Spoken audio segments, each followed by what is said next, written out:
Bonjour à toutes et à tous. Je vais d'abord faire un petit point sur les aspects juridiques et ce qui a été fait pour autant qu'on le sache.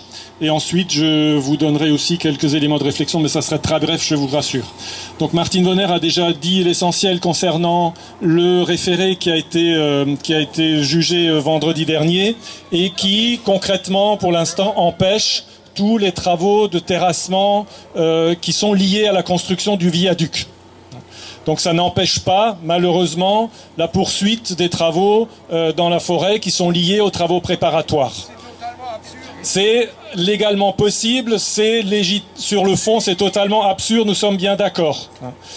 D'autant plus qu'il y a encore 2 autres référés qui vont arriver. Celui de la semaine prochaine, mercredi, audience à 10h, sur le dossier d'autorisation unique qui concerne donc tout le tracé du GCO qui est sous la responsabilité de Vinci Arcos et qui, si le tribunal accorde aussi le référé, empêchera Vinci de faire les travaux liés à l'aménagement de l'autoroute. Et donc là, ça commencera à devenir beaucoup plus difficile pour Vinci. Et puis il y a un troisième référé qui va être mis à l'audience jeudi prochain, qui concerne le PLU de Brumat, parce que ce PLU a été modifié pour permettre la modification du projet tel qu'il a été réalisé récemment. Et là aussi, si le référé est accordé, ça bloquera une partie des travaux qui sont concernés par la SANEF à hauteur de Vendenheim. En ce qui concerne les travaux les déboisements qui ont été faits ici, on ne peut pas vous dire dans le détail. On espère qu'on arrivera à regarder ça de façon sérieuse.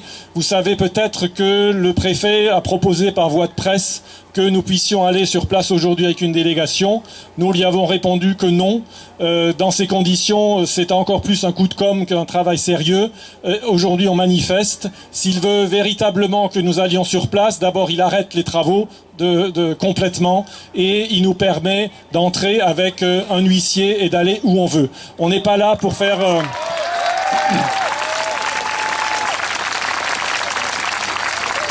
On n'est pas là pour participer à la communication du préfet ou de Vinci. Voilà, donc c'est pour ça qu'on a décliné cette invitation aujourd'hui. Autre chose, on a parlé des juristes et c'est vrai, vous l'avez déjà fait, donc on va leur transmettre vos applaudissements, vos félicitations. Les juristes ont beaucoup travaillé. Alors ce qui caractérise les juristes d'Alsace Nature, c'est qu'ils travaillent par conviction, ils travaillent pas pour le fric comme les avocats de Vinci. Et je pense que c'est un des éléments qui permet aussi d'être un petit peu plus efficace.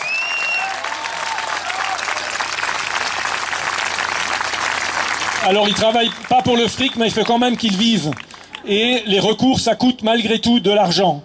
Donc si vous pouvez soutenir, on a déjà reçu beaucoup de dons à Alsace Nature pour permettre le financement de ces recours. Si vous pouvez continuer à nous financer, à nous faire des dons, c'est de l'argent qui sera investi de toute façon dans la protection de la nature et dans les recours qui seront sans doute encore à venir parce qu'on est sur un processus qui va sans doute durer encore longtemps.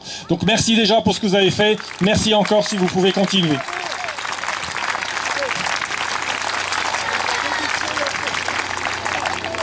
Alors quelques mots sur ce que nous avons vécu cette semaine. Il y a déjà beaucoup de choses qui ont été dites, donc je vais le faire rapidement.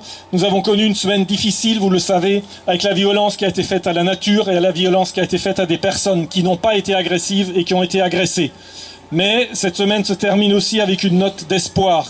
Votre présence toute la semaine et encore aujourd'hui, et puis le premier jugement du tribunal administratif qui nous donne raison. Cette semaine a été douloureuse, mais l'histoire n'est pas finie. Malgré la brutalité déployée et le fracas des arbres tombés, il est encore possible de changer le cours des choses et la forêt peut repousser. Le GCO doit tomber et il tombera car c'est un projet qui va à rebours de l'histoire. Le GCO doit tomber et il tombera car il ne tient que par des intérêts mercantiles. Le GCO doit tomber et il tombera car il n'a que la violence pour répondre à nos arguments. Violence quand l'État, au mépris des principes élémentaires de la démocratie, précipite les déboisements alors qu'il sait que des contentieux sont en cours. Oui,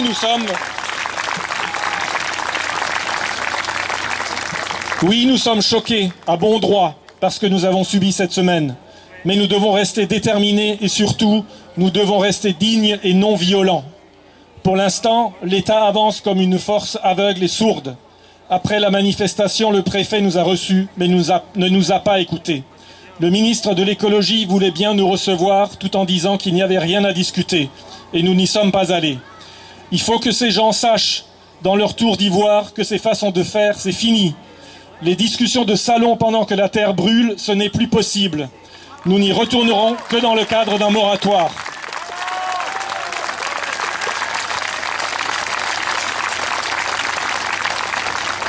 Nous devons aussi montrer que la maturité est du côté des citoyens engagés et des zadistes. Monsieur le préfet, les zadistes jusqu'à présent ont montré plus de maturité que vous et ils ont montré qu'ils étaient responsables.